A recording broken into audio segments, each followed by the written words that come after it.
बिस्मिल्लाहिर्रहमानिर्रहीम। Dear students, आज हमारा ये 10th class chemistry chapter number 10 acids bases and salts का लेक्चर नंबर 13 है और ये हमारा 4th वीक का लेक्चर नंबर 1 है।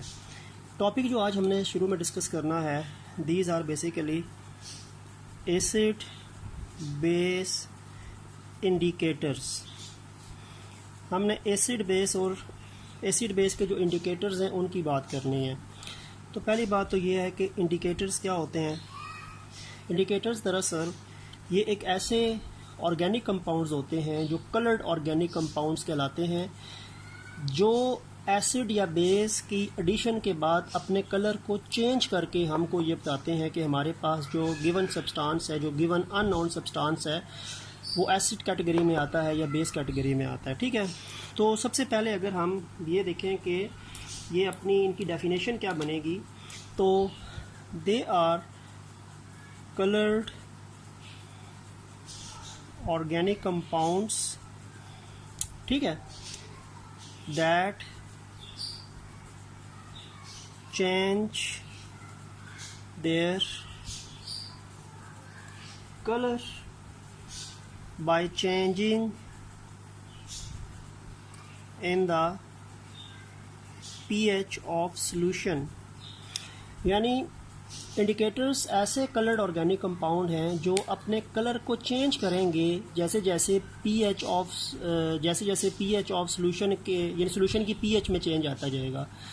तो सॉल्यूशन की अगर पीएच कोई भी है तो उसके चेंज होने की वजह से जो ये कलर्ड ऑर्गेनिक कंपाउंड्स हैं इनका कलर भी चेंज होगा। इन अदर वर्ड्स कि आपके पास एक गिवन सॉल्यूशन एक स्पेसिफिक पीएच के में मौजूद है, हमने ये इंडिकेटर उसके अंदर डालना है और इंडिकेटर डालने के नतीजे में इस इंडिकेटर ने जो एक स्पेसिफिक पीएच पे अपना कलर चेंज करना है, शो करना है, इसने वो चेंज करना है या शो करना है, जिसकी वजह से हमारे पास वो गिवन सब्सटेंस एसिड है या बेस है उसका हमें पता चल जाता है। ठीक है, तो यानी एक गिवन सॉल्यूशन की एक स्पेसिफिक पीएच होगी जिस पे हमारा ऐड हुआ इंडिकेटर एक ख़ास कलर शो करेगा, और वो जो कलर उस इंडिकेटर ने उस ख़ास पीएच पे शो करना है वो दरअसल उसकी इंडिकेशन शो होगी कि वो आपके पास जो गिवन सॉल्यूशन है वो किस कैटेगरी से बिलोंग करता है। तो ये कलर्ड ऑर्गेनिक कंपाउंड्स होते हैं जो अपना कलर चेंज करके हमें किसी भी केमिकल सब्सटेंस की एसिडिक या बेसिक नेचर के मुतालिक जो है वो बताते हैं। ठीक हो गया। अच्छा, तो हम ये कह सकते हैं कि इसमें जो स्टार्टिंग है वो आपके पास कौन सी इंडिकेटर का हम जिक्र करेंगे। तो देखें, सबसे पहले तो हमने लास्ट लेक्चर में भी बात की थी, एक आपके पास आपको पता है कि पीएच पेपर होता है, पीएच पेपर, और पीएच पेपर को हम यूनिवर्सल इंडिकेटर भी कहते हैं। ठीक है, क्योंकि ये यूनिवर्सल इंडिकेटर इसलिए हम कहते हैं कि ये एक तो आपको ये बताता है कि आपके पास सॉल्यूशन एसिडिक, बेसिक या न्यूट्रल किस नेचर से बिलोंग करता है। सेकेंडली आपको ये भी बताएगा कि आपके पास एसिड स्ट्रॉन्ग है या वीक है, बेस स्ट्रॉन्ग है या वीक है। तो वो तो यूनिवर्सल इंडिकेटर है, और उसमें आपको क्या होता है, पीएच पेपर हम डिप करते हैं एक सॉल्यूशन पे अननोन सॉल्यूशन में, और पीएच पेपर का जो है वो कलर चेंज होता है, और वो जो कलर चेंज होता है वो हम उस पीएच पेपर के साथ मौजूद जो एक स्केल होता है उससे मैच करते हैं। जैसा कि आप ये देखें तो ये कलर चार्ट बना हुआ है, हमारा चेंज हुआ कलर इन फिगर 10.2 में मौजूद किसी भी कलर से मैच करेगा, वो कलर एक स्पेसिफिक पीएच शो करेगा, तो वो सॉल्यूशन की पीएच होगी। हर कलर की अपनी ख़ास पीएच है, तो हमारा चेंज हुआ कलर और ये जो कलर है यहाँ पे लिखा हुआ है, इसे हमने मैचिंग करके उस सॉल्यूशन की पीएच फाइंड करनी है, और फिर हमें ये आइडिया हो जाएगा कि आइदर वो किस नेचर से बिलोंग करता है। तो ये तो कॉमन सा मेथड था। इसके अलावा एक बहुत ही कॉमन और भी एसिड बेस इंडिकेटर है, और उस एसिड बेस इंडिकेटर का नाम लिटमस पेपर है। ठीक है, वैसे वो लिटमस इंडिकेटर कहलाता है। लिटमस सॉल्यूशन भी होता है, लिटमस पेपर भी होता है।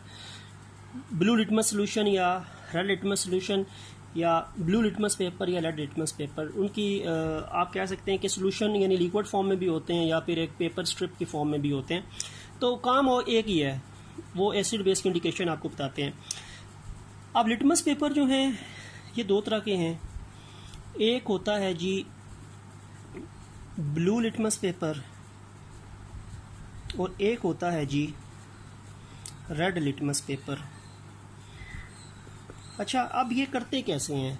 अगर मेरे पास एसिड है ना, अगर मेरे पास एसिड है तो उसने भी एक लिटमस पेपर के अंदर चेंजिंग देनी है, और अगर मेरे पास बेस है तो उसमें भी ख़ास लिटमस ने चेंजिंग देनी है। अब देखें, अब जो मेरे पास रेड लिटमस पेपर है उसका ब्लू हो जाना, if I have a red litmus paper, अगर मेरे पास रेड लिटमस पेपर है उसको मैं एक सोल्यूशन में डिप करूं जो बेस है, और कलर जो होगा वो इट विल टर्न्स ब्लू, यानी रेड लिटमस पेपर का ब्लू हो जाना इस बात की इंडिकेशन है कि आपके पास सोल्यूशन जो है वो बेस है, ठीक है। और ब्लू लिटमस पेपर का रेड हो जाना, सेकेंडली ब्लू लिटमस पेपर का रेड हो जाना, turns rid of the blue litmus paper, इस बात की इंडिकेशन है कि सोल्यूशन आपके पास एसिड है। तो पहली बात तो ये हमने जब चैप्टर स्टार्ट किया था तो हमने कैरेक्टरिस्टिक्स ऑफ एसिड बेस जब पढ़ा था तो उसमें हमने ये बात डिस्कस कर ली थी कि कौन सा लिटमस पेपर किस सोल्यूशन के लिए होता है। तो एसिड जो है वो ब्लू लिटमस पेपर को रेड करता है, और बेस जो है वो रेड लिटमस पेपर को ब्लू करता है। रेड लिटमस पेपर का एसिड पे, यानी एसिड का रेड लिटमस पेपर या रेड लिटमस पेपर का एसिड पे कोई इफेक्ट नहीं है, इसी तरह ब्लू लिटमस पेपर पर बेस का कोई इफेक्ट नहीं है। तो यानी ब्लू का रेड होना एसिड की इंडिकेशन है, रेड का ब्लू होना बेस की इंडिकेशन है। रेड का रेड रहना इसका मतलब है कि आपके पास एसिड आपने अप्लाई करे रेड लिटमस सोल्यूशन पे, और ब्लू का ब्लू रहना इसका मतलब है कि आप बेस अप्लाई कर रहे हैं ब्लू लिटमस पेपर के। तो यानी एसिड का रेड लिटमस पेपर पे कोई इफेक्ट नहीं होगा, बेस का ब्लू लिटमस पेपर पे कोई इफेक्ट नहीं होगा। हाँ, ब्लू का रेड हो जाना एसिड की इंडिकेशन है, और रेड का ब्लू हो जाना एसिड की बेस की इंडिकेशन है, ठीक है। तो यानी ये तो आपके पास लिटमस पेपर डिप करें, डिप करने के बाद रेड लिटमस पेपर ब्लू हो गया तो इसका मतलब है बेस है, ब्लू लिटमस पेपर रेड हो गया तो इसका मतलब है एसिड है। ये तो एक सिंपल सी इंडिकेशन है जो कलर चेंजिंग से आपको सोल्यूशन की नेचर के बारे में बता देती है, ठीक है। अच्छा, इसमें फिर मज़ीद 3 तरह के इंडिकेटर्स का आपकी बुक में ज़िक्र है, और वो ज़िक्र आपके पेज नंबर 31 पे है। उसी के हवाले से एक सेल्फ असेसमेंट भी है, नीचे टेबल में भी लिखा हुआ है। अब वो एक तरह से टेबल 10.3 में उन तीनों की बात हुई है। 3 एसिड बेस इंडिकेटर्स को उसने बता दिया है। एक और acid base indicator methyl red के नाम से है, एक ब्रोमोथाइमोल ब्लू के नाम से है, और एक और जो है वो फिनोल्फ्थलीन के नाम से है। यानी एक तो हमने यूनिवर्सल इंडिकेटर की बात की, ठीक है, जिसको डिप करें कलर चेंज होगा, वो आपने पीएच कलर चार्ट से मैच करके acidic basic strength along with their chemical nature बतानी है। एक हमने लिटमस पेपर की बात की, लिटमस पेपर आपने डिप करना है, लिटमस पेपर कलर चेंज करेगा तो वो भी एसिड बेस की इंडिकेशन होगा। ये 3 और इंडिकेटर्स हैं, एक मिथाइल रेड है, एक ब्रोमोथाइमोल ब्लू है, और एक फिनोल्फ्थलीन है। इसमें जो मिथाइल रेड है ना, मिथाइल रेड जो है मैं यहाँ पे आगे मेंशन कर देता हूँ कि एसिडिक या बेस सोल्यूशन में क्या कलर होगा। जो मिथाइल रेड होता है ना, एसिड सोल्यूशन में इसका कलर रेड ही रहता है, यानी कलर अपना चेंज नहीं करता, और बेस सोल्यूशन में ये येलो हो जाता है। तो मिथाइल रेड का येलो हो जाना इस बात की इंडिकेशन है कि वो सोल्यूशन बेस है, और मिथाइल रेड का रेड ही रहना इस बात की इंडिकेशन है कि सोल्यूशन जो है वो एसिडिक है। ब्रोमोथाइमोल ब्लू जो है ये एसिडिक सोल्यूशन के अंदर जो है ये येलो हो जाएगा, और बेसिक सोल्यूशन में ये ब्लू ही रहेगा। मिथाइल रेड की बेसिकली बात यह है कि मिथाइल रेड जो है ना, इसका कलर रेड है, और ये एसिड में रेड ही रहता है, कलर चेंज नहीं करता, बेस में येलो होता है। ब्रोमोथाइमोल ब्लू का कलर जो है वो ब्लू है, ये बेस में ब्लू होगा, एसिड में यानी बेस में ब्लू ही रहेगा, एसिड में येलो हो जाएगा। और फिनोल्फ्थलीन जो है ये एसिड में कलरलेस होगा। कलरलेस का मतलब है transparent, just like water, it has no colour. और अगर ये बेस सोल्यूशन में डालें तो ये इट विल टर्न पिंक हो जाएगा। तो फिनोल्फ्थलीन का बेस में पिंक हो जाना, एसिड में कलरलेस हो जाना, इंडिकेटर के तौर पे इसको यूज़ करने की बात होगी। ब्रोमोथाइमोल ब्लू का बेस में ब्लू ही रहना, एसिड में येलो हो जाना, इसको इंडिकेटर साबित करता है। और मिथाइल रेड का भी बेस में येलो ही होना और एसिड में रेड होना इसको इंडिकेटर की कैटेगरी में लेके आता है। तो इनकी अपनी ख़ास कलरिंग है जो एसिड बेस में डालने की वजह से डिफ्रेंशिएट हो जाती है, जिसकी वजह से हम इनको इंडिकेटर्स कह सकते हैं। फिर एक वो है कि कौन सी पीएच पे कलर चेंज होगा, यानी pH eight which the colour changes.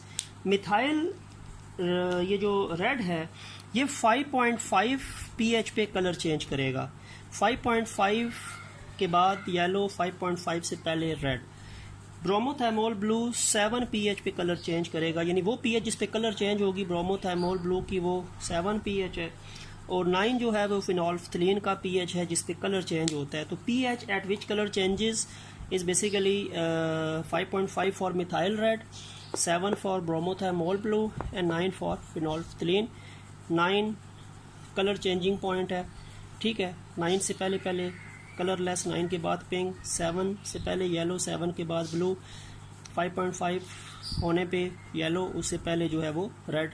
तो ये pH जिस पे कलर चेंज होता है उसके बारे में भी वैल्यूज़ आपको पता होनी चाहिए। क्वेश्चन बन सकता है जिसको अभी हम सेल्फ असेसमेंट में देख लेते हैं।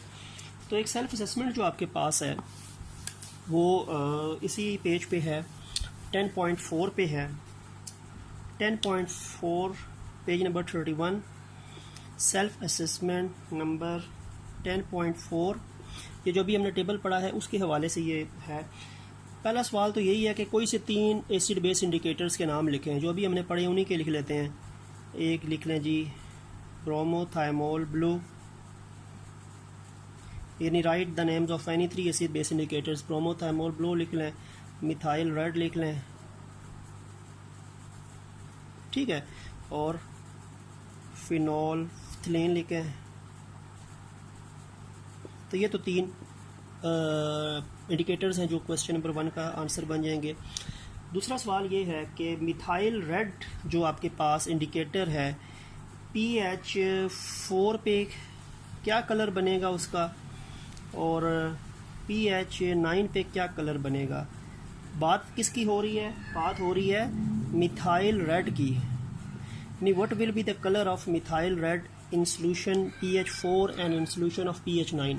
देखिए जो भी हमने से पहले वो आपके टेबल 10.3 के हवाले से बात की है कि मिथाइल रेड जो है वो 5.5 पे अपना कलर चेंज करता है। 5.5 उसकी कलर चेंजिंग pH है। 5.5 से पहले वैल्यू क्या 4 5.5 से पहले है ना, तो इसका मतलब है कि उसका कलर जो है वो रेड होगा। 5.5 से पहले है वो रेड होगा। 5.5 के बाद 9 5.5 के बाद आता है ना, तो उसमें उसका कलर जो होगा वो येलो होगा, ठीक है। तो pH 4 पे रेड कलर है और pH 9 पे येलो कलर है मिथाइल रेड की, क्योंकि वो 5.5 उसका कलर चेंजिंग pH का नंबर है। तीसरा सवाल ये है कि एक ब्रोमोथाइमोल ब्लू आपने एक सोल्यूशन में डाला तो कलर ब्लू आ गया। अच्छा, ब्रोमोथाइमोल ब्लू का ब्लू कलर होना किस बात की इंडिकेशन है कि आपके पास सोल्यूशन जो है वो बेसिक है। तो इसका आंसर ये बनेगा कि solution is basic, solution base है तो कलर ब्रोमोथाइमोल ब्लू का ब्लू है। अच्छा, इसी के हवाले से चौथा सवाल पूछ रहा है कि अगर वो जो कलर ब्लू हो गया है एक सोल्यूशन का ब्रोमोथाइमोल ब्लू की एडिशन के बाद, तो वो किस pH पे फॉल करेगा? वो pH 5 पे फॉल करेगा या pH 9 पे फॉल करेगा? ये क्वेश्चन नंबर 3 की कंटिन्यूएशन है क्वेश्चन नंबर 4। यानी क्वेश्चन नंबर 4 क्वेश्चन 3 के हवाले से वो पूछ रहा है कि अब वो जो सोल्यूशन बेसिक था ना, सोल्यूशन बेसिक था, इसीलिए तो वो ब्रोमोथाइमोल का कलर जो है वो ब्लू है। अब वो बेसिक सोल्यूशन जो है वो किस कैटेगरी में फॉल करेगा ब्रोमोथाइमोल ब्लू के हवाले से? आइदर वो pH 5 पे या pH 9 पे। तो आंसर जो है वो pH आप कह सकते हैं 9 है। pH 5 तो हो नहीं सकता क्योंकि pH 5 जो है 7 से पहले है, तो 7 से पहले तो एसिड होता है और एसिड में ब्लू कलर तो नहीं होगा, एसिड में तो येलो कलर होगा। तो कलर चेंज होना 7 pH के बाद शुरू होता है और 7 pH के बाद वो ब्लू होगा। सोल्यूशन बेसिक है इसीलिए कलर ब्लू है। और ब्लू कलर किस pH पे आता है? 7, यानी 7 वो पॉइंट है, 7 के बाद है ना, तो 9 वैल्यू 7 के बाद है ना। 5 पे तो वो एसिडिक होगा, येलो कलर होगा, तो pH 9 जो है वो इसका आंसर बन जाएगा, ठीक है। तो ये आपकी सेल्फ असेसमेंट जो है वो भी कवर हो गई, एसिड बेस इंडिकेटर्स का जिक्र भी हमने कर लिया, ठीक हो गया। अब हम आते हैं जी नेक्स्ट टॉपिक की तरफ, जो आपका इसके बाद 1-2 पेजेस हैं, उसमें वो प्रैक्टिकल के हवाले से बात हुई है। वो तो आपका प्रैक्टिकल पोर्शन है, उसमें कुछ एसिड बेस टाइट्रेशन और कुछ वो लिटमस पेपर और किस तरह pH पेपर यूज़ करते हैं, वो तो प्रैक्टिकल पॉइंट ऑफ व्यू से है। जो आपका थ्योरी के हवाले से टॉपिक बनता है वो 34 पेज पे है जी, सॉल्ट्स। देखें पहली बात तो ये है कि अगर हम सॉल्ट की डेफिनेशन लिखें तो सॉल्ट जो है they are the ionic compounds, ionic bond है तो आयनिक कंपाउंड्स है, और आयनिक बॉन्ड किसके दरमियान होता है? मेटल के दरमियान होता है, नॉन मेटल के दरमियान होता है। तो salts are basically the ionic compounds विच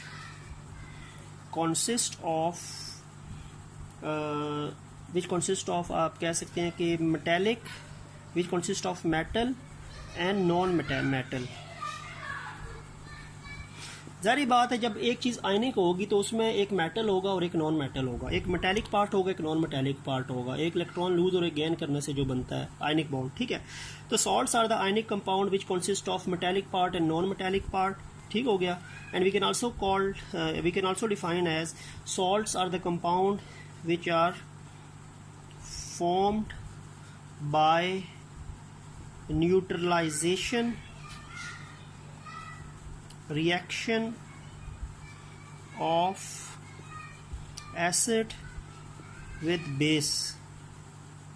दूसरी बात यह है कि सॉल्ट बनता कब है? सॉल्ट बनता है एक, वैसे तो सॉल्ट को बनाने के काफ़ी तरीके हैं, हम पढ़ेंगे भी, लेकिन सॉल्ट को बनाने का एक तरीका होता है जिसको हम न्यूट्रलाइजेशन रिएक्शन बोलते हैं। और इस रिएक्शन में सॉल्ट बनेगा जब एसिड का रिएक्शन किसके साथ होगा? बेस के साथ। तो एसिड और बेस के रिएक्शन की वजह से एक स्पीशी प्रोड्यूस होती है जिसको हम क्या कहते हैं? सॉल्ट कहते हैं। और ये सॉल्ट आयनिक कंपाउंड है क्योंकि उसमें मेटेलिक पार्ट होता है और एक नॉन मेटेलिक पार्ट होता है। अब मैं यहाँ पे आपको पहले एक चीज़ लिख के बताता हूँ कि जब भी एसिड और बेस का रिएक्शन होगा तो उससे दो चीज़ें बनेंगी, एक बनेगा सॉल्ट और एक बनेगा water. whenever acid reacts with base they will give us as salt and water, and this reaction is known as neutralization reaction। इसको हम न्यूट्रलाइजेशन रिएक्शन बोलते हैं। तो न्यूट्रलाइजेशन रिएक्शन क्या रिएक्शन होता है? न्यूट्रलाइजेशन एक स्पेसिफिक टर्म्स होती है। न्यूट्रलाइजेशन एक टर्म है एसिड बेस के रिएक्शंस के हवाले से। जब भी आप किसी एसिड को बेस से मिलाएं, सॉल्ट और वाटर बने, तो उस रिएक्शन को हम न्यूट्रलाइजेशन रिएक्शन कहेंगे। यह भी कह सकते हैं a reaction in which acid reacts with base to form salt and water is called neutralisation reaction. Neutralisation अक्सर इसलिए कहा जाता है क्योंकि इस रिएक्शन में जो सॉल्ट बनेगा वो भी न्यूट्रल होगा और पानी भी जो होता है वो न्यूट्रल होता है। तो न्यूट्रल चीज़ें बनती हैं। न्यूट्रल वो होता है जो एसिडिक भी नहीं होती, बेसिक भी नहीं होती। तो न्यूट्रल चीज़ों का बनना, एसिड बेस के मिलने से सॉल्ट और वाटर जो बनेगा, अगर वो न्यूट्रल हैं तो ये न्यूट्रलाइजेशन रिएक्शन होता है। और मैक्सिमम सॉल्ट्स न्यूट्रल सॉल्ट्स ही होते हैं। कुछ कैटेगरीज हैं एसिडिक सॉल्ट्स की और बेसिक सॉल्ट्स की। अब अगर इसमें आपको मैं एग्जाम्पल लिख के दूँ, एग्जाम्पल में एसिड लिखते हैं HCl, बेस लिखते हैं NaOH, तो सॉल्ट बनेगा NaCl और वाटर तो आपको पता है H2O। तो रिएक्शन जब भी होगा एसिड बेस का, तो देखें बेस, ये बेस है, ये एसिड है। एसिड की तरफ से नॉन मेटल और बेस की तरफ से मेटल कंट्रीब्यूट होगा सॉल्ट के बनने में। देखिए सॉल्ट NaCl है ना, इस सॉल्ट के बनने में एक मेटेलिक पार्ट है Na और एक नॉन मेटेलिक पार्ट है Cl। तो मेटेलिक पार्ट बेस की तरफ से आता है और नॉन मेटेलिक पार्ट एसिड की तरफ से आता है। एसिड ने नॉन मेटल कंट्रीब्यूट करना है सॉल्ट की फॉर्मेशन में और बेस ने मेटल कंट्रीब्यूट करना। मेटल सोडियम मेटल है, क्लोरीन जो है वो नॉन मेटल है। तो आपके पास सॉल्ट क्या बना? NaCl। तो इस NaCl में Na बेस साइड से आया जो मेटल है और Cl एसिड साइड से आया जो नॉन मेटल है। तो NaCl एक न्यूट्रल सॉल्ट है और H2O भी न्यूट्रल स्पीशी है। तो ये न्यूट्रल चीज़ों का बनना न्यूट्रलाइजेशन जो है वो कहलाता है, ठीक है। और इसको अगर मैं थोड़ा सा और डिस्क्राइब करूं, वो ये है कि मैं एक सॉल्ट की एग्जांपल लिखता हूं तो मैं आपको थोड़ा मज़ीद बता सकता हूं। जैसे कि मैंने एक सॉल्ट लिखा NaCl, सोडियम क्लोराइड, ठीक है, ये सॉल्ट है। इस सॉल्ट के बनने में ज़ाहिरी बात है कि इस सॉल्ट के बनने में ये जो आपके पास Na है, ये Na मेटल है, ये Na मेटल है और ये जो Cl है ये नॉन मेटल है। Na मेटल है, Cl नॉन मेटल है, ठीक हो गया। पहली बात तो ये है कि सोडियम मेटल है, क्लोरीन नॉन मेटल है। सोडियम ग्रुप 1 से है, क्लोरीन ग्रुप 7 से है। और ये जो मेटल है इसको कौन कंट्रीब्यूट कर रहा है? इसको कंट्रीब्यूट कौन कर रहा है? इसको कंट्रीब्यूट कर रही है बेस। बेस कंट्रीब्यूट कर रही है मेटल को, और ये नॉन मेटल जो है इसे कौन कंट्रीब्यूट कर रहा है? इसे कंट्रीब्यूट कर रहा है एसिड। तो ये जो सॉल्ट बन रहा है इसमें एक पार्ट एसिड का है, एक बेस का है। जो बेस का पार्ट होता है वो मेटल होता है Na, जैसे यहाँ पे है, और एसिड का जो पार्ट है वो नॉन मेटल है, जैसे क्लोरीन है। तो इसमें एक एसिड रेडिकल होता है, एक base radical. Sodium acid radical कहलाएगा, क्लोरीन जो है वो बेसिक रेडिकल कहलाएगा। तो salt consist of metal and non metal. Metal is contributed by base and non metal is contributed bye acid. और मेटल नॉन मेटल सारी बात है आयनिक कंपाउंड को बोलते हैं। तो ये वाटर में सॉल्युबल भी होंगे, ठीक है। ये स्ट्रॉन्ग बॉन्ड होगा। आयनिक बॉन्ड की कैरेक्टरिस्टिक्स की तरफ देखें, पॉजिटिव नेगेटिव चार्जेस होते हैं, ठीक है। तो उस वाले से फिर जो आयनिक कंपाउंड की तमाम प्रॉपर्टीज़ हैं वो इन सॉल्ट्स पे अप्लाई होंगी जो न्यूट्रलाइजेशन की वजह से बनते हैं। तो आज का लेक्चर हमारा ये सॉल्ट की थोड़ी बहुत इंट्रोडक्शन के हवाले से है।